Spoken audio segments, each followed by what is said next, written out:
buy and right to acquire purchases work. So to find out more, stay tuned.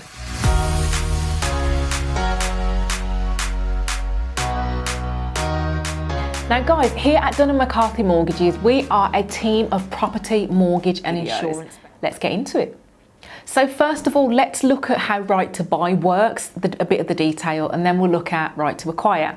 Now, most council tenants will have what's called a secure tenancy, and this basically means that the length of their tenancy is not under a time limit.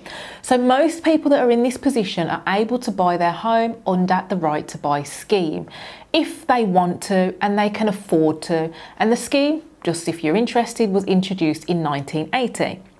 Now, the maximum discount, if you are purchasing your house under the right to buy scheme as a council tenant across England, is 84,600. So that's the maximum you'd be able to get off the value or the market value of the property. And that's except if you're in London, where the discount maximum is actually 112,800. And that discount amount, it does increase each year in April in line with the Consumer Prices Index. So this video is being filmed in 2021. Depending on when you're looking at the right to buy scheme, just make sure that those figures are up to date.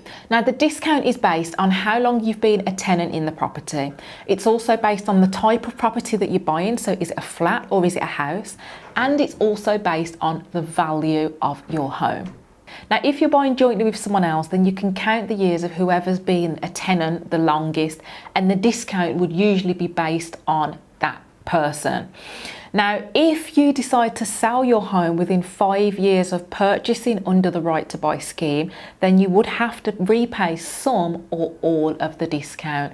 So that is just a point worth bearing in mind. And the discount that you're entitled to, then obviously it's worth contacting the local authority to find out exactly how much you could discount from the market value of the property.